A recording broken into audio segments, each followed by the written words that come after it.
The birthday cake was still warm in my hands when my daughter-in-law looked me dead in the eye and said, "Pack your bags, old hag. From today, you won't live with us anymore."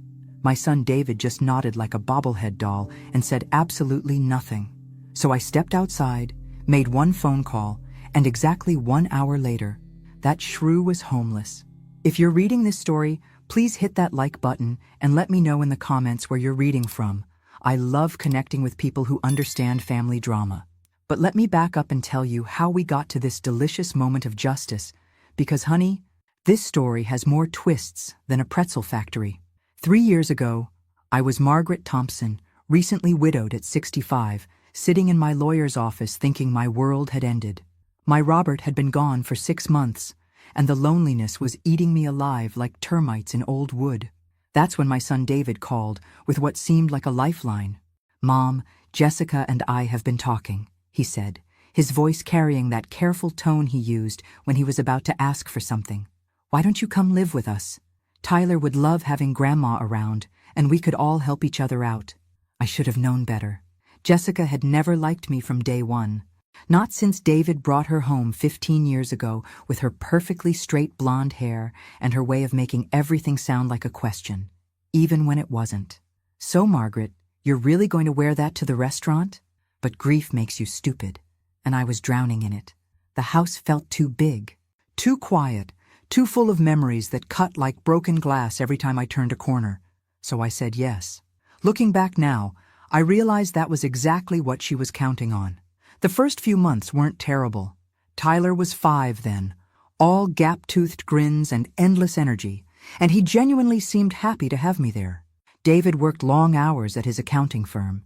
Jessica worked part-time at some boutique downtown, and I became the built-in babysitter and housekeeper, which, let's be honest, I didn't mind at first. Keeping busy helped with the grief, and Tyler was a sweetheart. But Jessica had a way of making even my helpfulness feel like an intrusion. "Oh, Margaret, you didn't have to reorganize my spice cabinet," she'd say, with that smile that never reached her eyes. "I had my own system." Or, "I appreciate you doing Tyler's laundry, but could you maybe not use so much fabric softener? It's just not how we usually do things." Death by 1,000 paper cuts. That's what it was. Each comment small enough that complaining would make me look petty, but together they built a wall between us higher than the Berlin Wall. David, bless his oblivious heart, never noticed. He'd come home exhausted, kiss Jessica hello, ruffle Tyler's hair, give me a quick hug, and disappear into his home office or in front of the TV. Family harmony achieved, as far as he was concerned. But I'm getting ahead of myself. The real trouble didn't start until Jessica realized something that would change everything. The thing about living with someone is that eventually their true colors bleed through like cheap dye in hot water. For Jessica, that bleeding started about 6 months after I moved in. It began with small things. She'd forget to tell me about Tyler's school events until the last minute, then act surprised when I couldn't make it. She'd cook dinner for 3, and then look genuinely shocked when I appeared in the kitchen. "Oh, I thought you were eating with your book club tonight." I wasn't stupid. I knew what she was doing. But Robert had raised David to avoid conflict at all costs, and confronting Jessica would put David in the middle. So I swallowed my pride and tried to make myself smaller, hoping she'd eventually warm up to me. Biggest mistake of my life. See, Jessica wasn't just cold. She was strategic. Every act of casual cruelty was calculated to make me feel unwelcome without giving me grounds to complain. She was building a case, gathering evidence for a verdict she'd already decided on. The first major incident happened during Tyler's 6th birthday party. I'd spent the entire morning decorating, making his favorite chocolate chip cookies from scratch, and wrapping the bicycle I'd bought him. When the guests arrived, Jessica swooped in like a vulture. "Oh, how sweet that Grandma tried to help," she told the other mothers, loud enough for me to hear. "Though we probably should have coordinated better. I'm just worried the cookies might be too sweet for the children." She said it with that perfect passive-aggressive smile, the one that made the other mothers nod sympathetically while I stood there holding my plate of cookies like an idiot.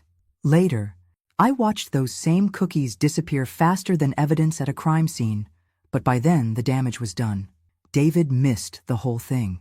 He was in the backyard setting up the bounce house, completely oblivious to his wife's masterclass in social assassination. That night, after Tyler was asleep and David was snoring, I lay in my guest room staring at the ceiling and wondering how I'd become a stranger in what was supposed to be my new home. The walls felt like they were closing in, and not just because the room was barely bigger than a closet. But the worst part wasn't Jessica's behavior. It was watching my son become someone I didn't recognize. The David I'd raised would never have let anyone treat his mother the way Jessica treated me. This David just smiled and nodded, and kept the peace at any cost. I started making plans to leave. Maybe get a small apartment closer to downtown, somewhere I could rebuild some kind of life. I had the money. Robert had been a successful lawyer, and we'd been smart with our savings. I didn't need to depend on anyone. But then Tyler got sick with pneumonia and needed round-the-clock care. Jessica couldn't take time off work, and David was swamped with tax season. Suddenly, I wasn't the unwelcome house guest anymore. I was the essential caregiver. For 2 weeks, I barely left Tyler's side.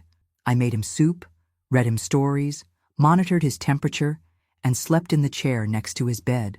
When he finally turned the corner, the first thing he said was, "Don't leave, Grandma. I need you here." How could I walk away after that? So I stayed, and Jessica's resentment grew like mold in a damp basement. She'd found the perfect setup, a live-in babysitter and housekeeper who paid rent and couldn't fight back. But what she didn't know was that I wasn't as helpless as I looked. The second year was when Jessica's mask really started slipping. With Tyler in first grade and her confidence growing, she began treating me less like an unwelcome guest and more like hired help who forgot her place. "Margaret, could you pick up my dry cleaning? I'm running late for book club." Not a request, a command issued while she checked her manicure. The guest bathroom could use a deep clean. I noticed some soap scum when my mother visited last week. Delivered with the kind of smile that could freeze hell over. "Tyler's teacher wants to meet with his parents about his reading level. David and I will handle it, of course." The dismissal in her voice made it clear that I wasn't considered family anymore. Each slight was carefully crafted to remind me of my status in the household hierarchy. I was useful when they needed something, invisible when they didn't, and always, always expendable. The smart thing would have been to leave then, pack my bags, find my own place, and let them figure out their own childcare arrangements. But Tyler was thriving with me there, and I couldn't bear the thought of abandoning him to become a latchkey kid at 6 years old. Besides, I was starting to understand something important about Jessica. For all her calculated cruelty, she had one massive blind spot. She assumed everyone was as shallow and petty as she was. She looked at me and saw a grieving widow who had nowhere else to go. She had no idea who she was really dealing with. Robert hadn't just been any lawyer. He'd been one of the best real estate attorneys in the state. For 37 years, I'd sat at his side during client dinners, business meetings, and strategy sessions. I'd learned more about property law, contract negotiations, and financial leverage than most people learn in business school. But Jessica saw what she wanted to see, a lonely old woman desperate for family connection. It was almost insulting how little credit she gave me. The breaking point came during Tyler's school Christmas play. I'd helped him practice his lines for weeks, listened to him sing Silent Night in the bathtub until I could recite it backwards, and bought him the most adorable shepherd costume you've ever seen. The night of the performance, I was getting ready when Jessica appeared in my doorway. "Actually, Margaret, we won't have room in the car for you tonight. David's parents are coming, and it's really more of an immediate family thing anyway." She delivered this news while filing her nails, not even bothering to look at me. I felt something cold settle in my chest. Not anger, that would come later. This was something sharper, cleaner, recognition. "I see," I said quietly. "Well, I hope Tyler does well." "Oh, I'm sure he will. He's been practicing so hard." She finally looked up, and I saw the satisfaction in her eyes. She thought she'd won some sort of victory. Poor Jessica. She had no idea what she'd just started. That night, while they were at the play I'd helped prepare Tyler for, I sat in my room and made a decision. I was done being the grateful charity case. Done being treated like the hired help. Done watching my son choose his wife's comfort over his mother's dignity. It was time to remind everyone exactly who Margaret Thompson really was. Tyler's 8th birthday was supposed to be special. I'd been planning it for weeks, quietly coordinating with David about themes and guest lists and whether we should hire a clown or a magician. Tyler had been begging for a superhero party, complete with costumes and a cake shaped like a shield. "Can we invite my whole class, Grandma? And can you make those little sandwiches with the crusts cut off? And can we play superhero training in the backyard?" I'd said yes to everything, of course. What grandma could resist those big brown eyes and that gap-toothed grin? I'd already ordered the decorations, planned the menu, and even found a costume rental place that could provide capes for all the kids. But 3 days before the party, Jessica dropped her bombshell. "We've decided to have Tyler's party at Chuck E. Cheese instead," she announced over breakfast, not bothering to look up from her phone. "It's just easier than dealing with all the cleanup here." David nodded along like the bobblehead he'd become. "Yeah, Mom, it'll be less work for everyone. You can just relax and enjoy yourself." Tyler looked confused. But Grandma already ordered the superhero stuff, and she was going to make her special chocolate cake. "Chuck E.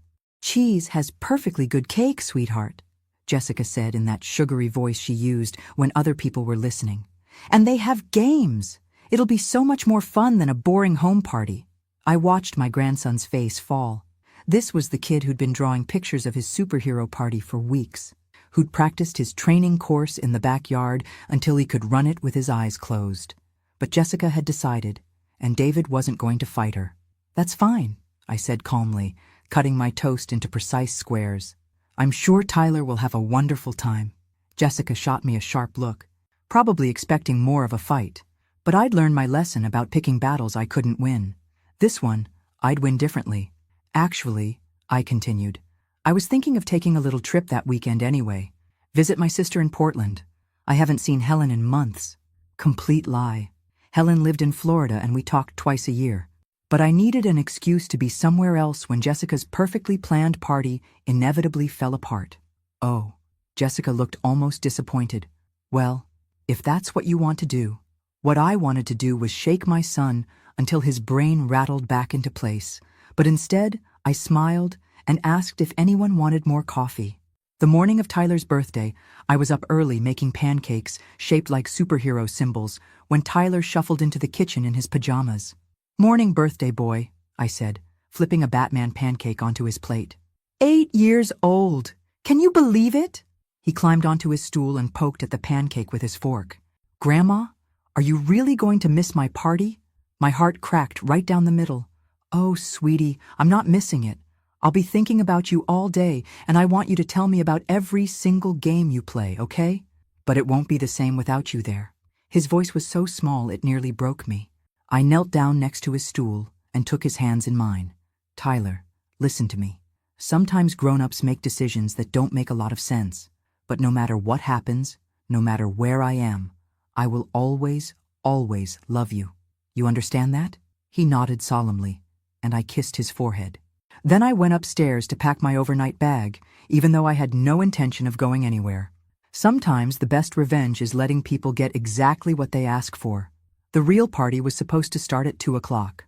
By noon, I was packed and ready for my fictional trip to Portland, complete with suitcase by the door and printed MapQuest directions on the kitchen counter.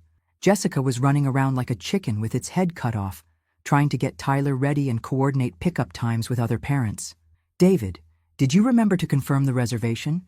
And we need to leave by 1:30 if we want to get there before the other kids."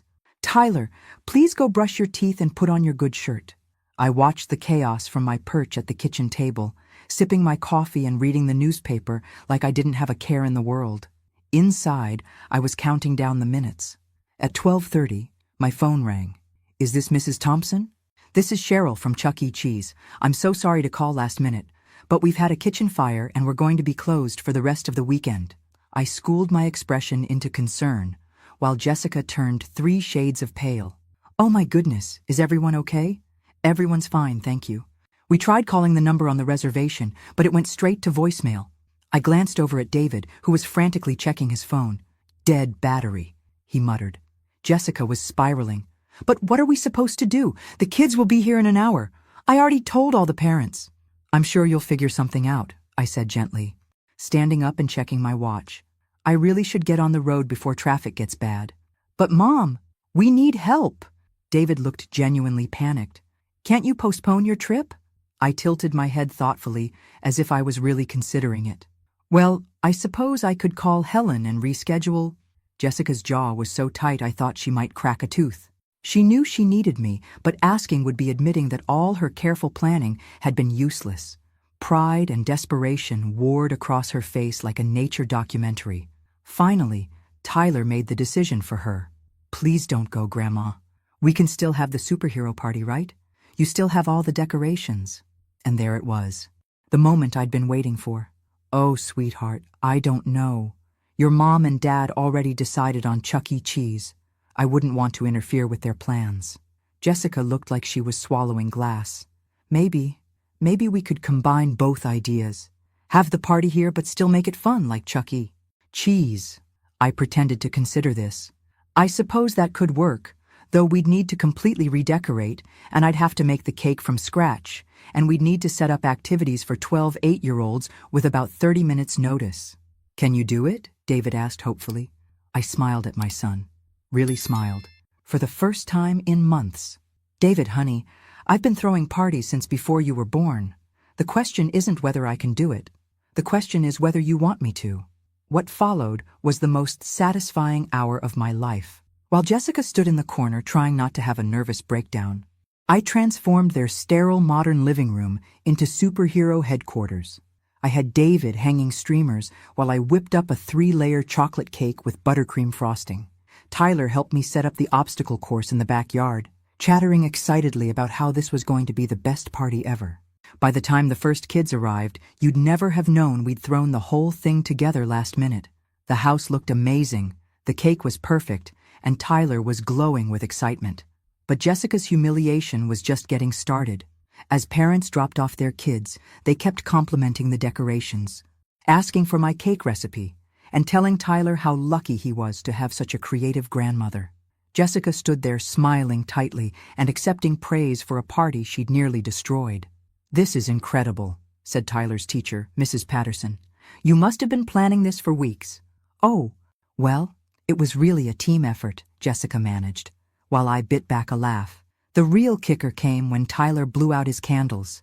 Instead of making a wish for toys or games, he stood up on his chair and announced to the whole party, I wish my grandma could live with us forever and ever because she makes everything better. The room erupted in awes from the other parents, and Tyler launched himself into my arms for the biggest hug of his life. Over his shoulder, I caught Jessica's eye. She looked like she wanted to murder me. Perfect. The party was a complete success. Tyler glowed like a little light bulb for hours, running around in his cape and showing off his superhero training course to anyone who would watch. The other kids had a blast. The parents raved about everything from the decorations to the homemade cake, and even David seemed to remember why he used to be proud of his mother. But Jessica's mood got darker with every compliment. Your mother-in-law is amazing, I heard one mom say to her. Tyler is so lucky to have her. Margaret really outdid herself, said another. This is so much better than Chuck E. Cheese. By the time the last guest left, Jessica was practically vibrating with rage. She'd spent the entire party watching me get credit for saving the day she'd nearly ruined, and it was eating her alive. Tyler was exhausted but happy, crashing on the couch with his pile of presents while David cleaned up cups and plates. I was boxing up leftover cake when Jessica finally cornered me in the kitchen. That was quite a performance, she said quietly, making sure the others couldn't hear. I looked up from my Tupperware, genuinely confused. I'm sorry. Don't play innocent with me, Margaret. You orchestrated this whole thing. The Chuck E. Cheese cancellation, the last-minute party, playing the hero grandmother. Her voice was low and vicious. I don't know how you did it, but I know you did. I set down the cake box and looked at her calmly. Jessica, are you suggesting I somehow caused a kitchen fire at a children's restaurant just to make you look bad? When she put it like that, it did sound pretty crazy, but Jessica was beyond rational thought at this point. I'm suggesting you've been playing games since the day you moved in here, acting all helpless and grateful while you slowly turn my family against me. Your family? The words slipped out before I could stop them. Yes, my family. David is my husband, Tyler is my son, and this is my house. You're just the guest who forgot when to leave. Something cold and sharp settled behind my ribs. I'd put up with a lot over the past 3 years. The casual cruelty, the deliberate exclusion, the constant reminders of my place in the hierarchy. But calling Tyler her son was the line I didn't even know existed until she crossed it. You're right, I said softly. This is your house, and you're absolutely right that I've forgotten my place. Jessica looked surprised by my sudden agreement, but she pressed her advantage. I'm glad we understand each other. Because honestly, Margaret, I think it's time we all faced facts. You've been here 3 years now, and it's not working out. You need your own space, your own life. It's not healthy for any of us to keep pretending this arrangement is permanent. I nodded thoughtfully, wiping down the counter with slow, deliberate strokes. You know what, Jessica? You're absolutely right. It's time I stopped pretending. She looked relieved, probably thinking she'd finally worn me down. I'm so glad you see it that way. We can start looking at apartments for you next week, help you get settled somewhere nice. Oh, I don't think that will be necessary, I said, hanging up the dish towel. I already know exactly where I'm going to live. Something in my tone made her pause. Where? I smiled at her, really smiled, the way I used to smile at opposing counsel when I knew I had them cornered. Right here. Her face went blank with confusion. What do you mean right here? I just told you. Jessica, sweetie, I said, my voice gentle as silk. There's something I should probably mention. When David and Tyler and I were planning this party, we talked about a lot of things, including some interesting facts about property ownership. I paused, genuinely reflecting on the day's events. You know, when Chuck E. Cheese called about that kitchen fire, I was as shocked as anyone. What are the odds? But maybe sometimes the universe just has a sense of timing. The color was starting to drain from her face. What are you talking about? I'm talking about the fact that this house, this beautiful house that you love so much, isn't actually yours.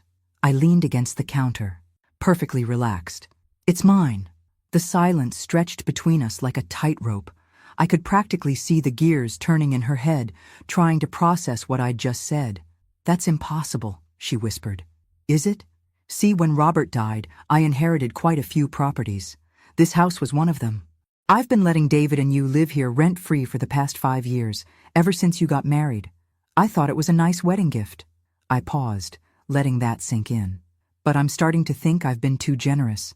Jessica's hands were shaking now. David never said. David doesn't know. The deed is in a trust Robert set up, managed by his old law firm. I never bothered to mention it because I never thought I'd need to. I straightened up, and something in my posture must have changed, because Jessica actually took a step back. But you know what, Jessica? After today's little heart-to-heart, I think it's time to clarify some things about whose house this really is.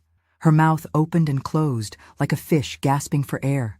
Finally, she managed to croak out, "You're lying." I pulled my phone out of my pocket and scrolled through my contacts until I found the number I was looking for. Let's find out, shall we? And that's when I made the phone call that changed everything. The phone rang twice before Robert's old law partner picked up. Mitchell, Harrison and Associates, this is James Mitchell. James, it's Margaret Thompson. I hope I'm not calling too late. Margaret, never too late for you. How are you holding up, dear? I kept my eyes on Jessica, who was standing frozen in the middle of my kitchen like a deer caught in headlights. I'm doing very well, actually. Listen, I need you to send over the ownership documents for the Maple Street property. Tonight, if possible. The Maple Street house? Of course. Is everything all right? Everything's perfect. I just need to clarify some property rights for my family. You know how these things can get complicated. Jessica's face had gone from pale to green. She was finally understanding that this wasn't some elaborate bluff. I'll email the documents within the hour, James said. Do you need anything else? Just the current deed and the trust documentation. Oh, and James, could you also send over the rental market analysis you did last month? I'm thinking of making some changes to the property management. Jessica actually swayed on her feet. Market analysis meant I was serious about this. Market analysis meant eviction notices and moving trucks, and the complete destruction of her perfect little life. Absolutely. I'll include the comparable properties in the area. You should know, Margaret, the house has appreciated significantly since Robert's passing. You could command quite a premium on the current market. That's excellent news. Thank you, James. I hung up and slipped my phone back into my pocket, never taking my eyes off Jessica. She was staring at me like I'd just sprouted horns and a tail. You can't do this, she whispered. Actually, I can do whatever I want. It's my house. I started loading dirty plates into the dishwasher, humming softly. But don't worry, Jessica. I'm not unreasonable. I'll give you 30 days' notice, just like any other tenant. 30 days? But we have nowhere to go. David's job, Tyler's school. Probably should have thought of that before you decided to kick me out of my own home. I paused, holding a plate up to check for spots. What was it you said earlier? Pack your bags, old hag. Such lovely language for a lady. David chose that moment to walk into the kitchen, Tyler trailing behind him with chocolate cake smeared on his chin. Mom, thanks again for saving the day. That was incredible. He wrapped me in a hug that felt genuine for the first time in months. I don't know what we would have done without you. I patted his back gently. Oh, sweetheart, you would have figured something out. You always do. Jessica was staring at us with wild eyes, probably trying to figure out how to explain to her husband that they were about to be homeless. But I wasn't done with my little performance yet. David, could you take Tyler upstairs and get him ready for his bath? All that cake and running around, he needs a good scrub before bed. Sure thing. Come on, birthday boy, let's get you cleaned up. Once they were gone, I turned back to Jessica with a smile that could have cut glass. Now then. Where were we? Jessica found her voice somewhere between fury and panic. You evil witch! You've been planning this all along, haven't you? I laughed, actually laughed, because the irony was just too perfect. Planning what, exactly?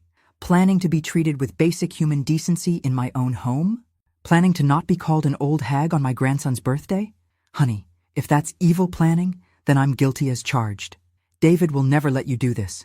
When he finds out what? That his mother owns the house he's been living in, rent-free for 5 years? That she's been supporting his family financially, while his wife treated her like garbage? I closed the dishwasher with a gentle click. Oh, I think David's going to be very interested in this conversation. Jessica's whole body was trembling now. You don't understand. We can't move. David's building his practice here, Tyler has friends, we have a life. Had a life, I corrected. Past tense. You killed it about 20 minutes ago when you decided to remind me of my place in the hierarchy. The sound of footsteps on the stairs sent Jessica into full panic mode. She grabbed my arm with both hands, her perfectly manicured nails digging into my skin. Please, she whispered. I'm sorry. I didn't mean what I said. We can work this out. I looked down at her hands on my arm, then back up at her face. Let go of me, Jessica. She dropped her hands like I was on fire, just as David walked back into the kitchen. Tyler's in the bath, he announced, then stopped short when he saw our faces. Is everything okay? You both look... We're fine, Jessica said quickly. Just discussing some household things. David looked between us suspiciously. He might have been oblivious to the daily warfare in his own home, but he wasn't stupid. The tension in the room was thick enough to choke on. Actually, David, I said casually, I was just telling Jessica about some paperwork I received from James Mitchell today. About this house. Paperwork? David frowned. What kind of paperwork? Jessica made a small sound like a wounded animal, but I ignored her. Property documentation. Deed transfers, trust information, that sort of thing. Turns out there were some details about this house that we never really discussed. What details? I pulled out my phone and showed him the email that had just arrived from James. Why don't you read this for yourself? David took the phone and started scrolling through the attachment. I watched his face change as he read. Confusion, then surprise, then something that might have been embarrassment. Mom, he said slowly, this says you own this house. I do. But how is that possible? We bought this house when Jessica and I got married. I tilted my head. Did you? Do you have a mortgage? Did you sign closing papers? David's mouth opened and closed several times. Well, the down payment came from you, but I thought... Jessica always handled all the financial paperwork, the insurance documents, everything. She said it was easier for her to manage since she worked part-time. He turned to look at his wife, who had backed herself against the refrigerator like she was trying to disappear into it. Jessica? What's going on here? She opened her mouth, but no sound came out. What could she say? That she'd known all along they were living in my house? That she'd been treating the homeowner like an unwelcome guest for 3 years? That she'd just tried to evict me from my own property? The truth is, David, I said gently, when you two got engaged, your father and I wanted to help you start your marriage on solid ground. So we bought this house as a wedding gift. The deed went into the trust to simplify the tax implications. A wedding gift, David repeated slowly. We figured you'd never accept it if we just handed you the keys, so we let you think you were buying it yourselves. We covered the down payment, the closing costs, everything. Your mortgage payments have just been going into a savings account for Tyler's college fund. David sank into one of the kitchen chairs like someone had cut his strings. My God! All this time you've been living in your mother's house, I finished. Which brings us to tonight's conversation. His head snapped up. What conversation? I smiled at my son with all the love I'd been holding back for 3 years. The one where Jessica told me to pack my bags and get out. On your son's birthday, in my own home. The silence that followed was so complete I could hear the dishwasher cycling through its rinse phase.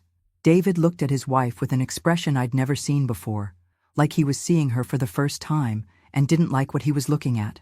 Jessica, he said quietly, please tell me you didn't actually say that. And that's when Jessica made the biggest mistake of her life. Instead of apologizing, instead of showing even a hint of remorse, Jessica went on the attack. Don't you dare sit there and judge me, David. I've been dealing with your mother undermining me for 3 years. She waltzed in here and took over everything. My kitchen, my household, my son. Your son? David's voice was dangerously quiet. You know what I mean.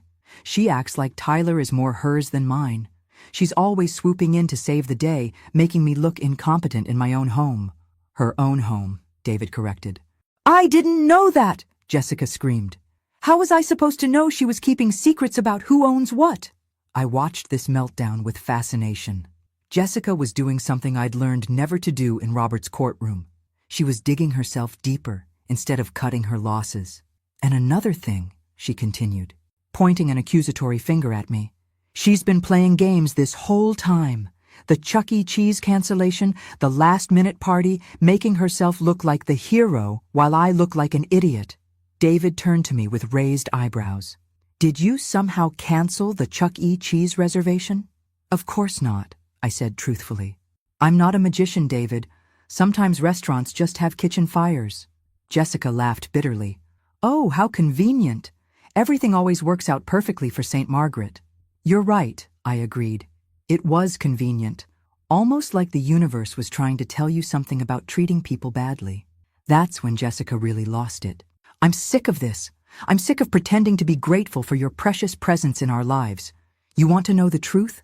I've hated having you here from day one. You're controlling, manipulative, and you've turned my husband and son against me. David stood up so fast, his chair fell over. That's enough. No, it's not enough. I want her out. I don't care whose name is on what piece of paper. This is my family and my life, and I want her gone. The kitchen went dead silent, except for the sound of Tyler's voice floating down from upstairs, singing some silly song in the bathtub. Innocent and happy, completely unaware that his world was about to change forever. David looked at his wife like he'd never seen her before. When he spoke, his voice was so quiet I had to strain to hear him. Jessica, 3 hours ago, my mother saved my son's birthday party. She turned what could have been a disaster into the best day of Tyler's year. And instead of saying thank you, you told her to pack her bags and leave. She manipulated the whole thing. She baked a cake from scratch and decorated our house in 30 minutes while you stood in the corner having a panic attack. David's voice was getting louder now. And even if she did somehow orchestrate the whole thing, which is insane. By the way, she did it to make our son happy. Jessica's face was red and blotchy with rage. Your son. He's always your son when it's convenient, isn't he? Just like this is suddenly your mother's house when she wants to throw her weight around. This has always been my mother's house. We just didn't know it. David ran his hands through his hair. God, Jessica, how did I not see this? The way you talk to her, the way you treat her like she's some kind of burden. She is a burden. An old woman who can't let go and move on with her life. That was the moment David's patience finally snapped. Get out. Jessica blinked. What? I said get out. Right now, before I say something I can't take back. You can't be serious. This is my home. No, David said firmly. It's not. It never was. And after what you just said about my mother, after the way you've been treating her, he shook his head. I need you to leave, tonight. Jessica turned to me with desperate eyes. Margaret, please, tell him this is all a misunderstanding. You know I didn't mean it. I looked at this woman who had made my life miserable for 3 years, who had tried to exile me from my own home, who had just called me a manipulative burden in front of my son. And I smiled. Oh, but Jessica, I said sweetly, I think you meant every word. The look of betrayal on her face was almost worth 3 years of casual cruelty. Almost. David, you can't seriously be taking her side over mine. I'm your wife. You're the woman who just told my mother, in her own house, to pack her bags and leave on our son's birthday. David's voice was cold as January. Right now, I'm not sure what that makes you. Jessica looked between us wildly, like a cornered animal searching for an escape route. This is insane. You're both insane. I'm calling my mother. Good idea, I said. Maybe she has a spare room. Jessica's hands were shaking as she pulled out her phone. But before she could dial, Tyler's voice echoed down the stairs. Daddy, I need help. The soap got in my eyes. David looked torn between his parental duties and the crisis unfolding in his kitchen. I touched his arm gently. Go help Tyler. Jessica and I can finish our conversation like adults. He hesitated for a moment, then nodded. This isn't over, he told his wife before heading upstairs. The moment we were alone, Jessica dropped her phone and grabbed my arm again. Please, she whispered. I know I said terrible things, but I was upset. You ambushed me with that property information. You have to understand how shocking it was. I looked down at her manicured fingers on my sleeve. Jessica, I want you to think very carefully about your next words, because what you say in the next 30 seconds is going to determine whether you leave here tonight with David's respect intact or whether you leave here with nothing at all. She let go of my arm and stepped back. For the first time since I'd known her, Jessica looked genuinely frightened. What do you mean? I pulled out my phone and opened the voice recording app. Jessica, I want you to think very carefully about your next words, because what you say in the next 30 seconds is going to determine whether you leave here tonight with David's respect intact or whether you leave here with nothing at all. She let go of my arm and stepped back. For the first time since I'd known her, Jessica looked genuinely frightened. What do you mean? I showed her the recording that had been running since she started her tirade about hating me. I started recording when you began screaming about how much you despise having me here. Let me refresh your memory. Jessica's eyes went wide as I hit the playback button. Her own voice filled the kitchen. I'm sick of pretending to be grateful for your precious presence in our lives. You want to know the truth? I've hated having you here from day one. I stopped the recording and slipped the phone back into my pocket. I mean that I have 3 years of documentation about how you've treated me. Tonight's little outburst was just the grand finale. Jessica's face went white. You recorded me without my consent. That's illegal. Actually, it's not. This is a one-party consent state, and I was part of the conversation. Any lawyer would tell you the same thing. I smiled. But thank you for reminding me that I used to be married to one of the best attorneys in the state. I picked up a few things over the years. You wouldn't actually use that against me, wouldn't I? Jessica, you just spent 10 minutes screaming about how much you hate me, how you want me out of your life, and how Tyler is more your son than mine. In front of his father. In my own home. I shrugged. I think a family court judge would find that very interesting during custody hearings. The blood drained from her face so fast, I thought she might faint. Custody hearings? Oh, did I not mention? David's going to divorce you. Probably not tonight, probably not even next week, but it's going to happen. You crossed a line you can't uncross. I leaned against the counter, perfectly calm. The question is whether he keeps Tyler or whether you get shared custody. And honestly, after tonight's performance, I'm not sure how that's going to go. Jessica sank into David's abandoned chair like her legs couldn't hold her anymore. This can't be happening. It is happening. But here's the thing, Jessica. I'm not actually a monster. Despite what you think of me, I don't want Tyler to grow up without his mother. So I'm going to make you an offer. She looked up at me with desperate hope. What offer? You leave tonight. Quietly, with dignity, and without making a scene that traumatizes my grandson. You tell David you need some time to think about what happened tonight, and you go stay with your mother or a friend or wherever you go when you need space. And then what? And then you get some therapy. Real therapy. Not just someone to validate your feelings. You figure out why you turned into someone who could treat a grieving widow like garbage for 3 years. You work on yourself until you become someone David might actually want to stay married to. Jessica stared at me. You think there's a chance? I think David loves you. Or at least he loves the woman he married. But that woman isn't who you've become. If you can find your way back to her, if you can genuinely change. I shrugged.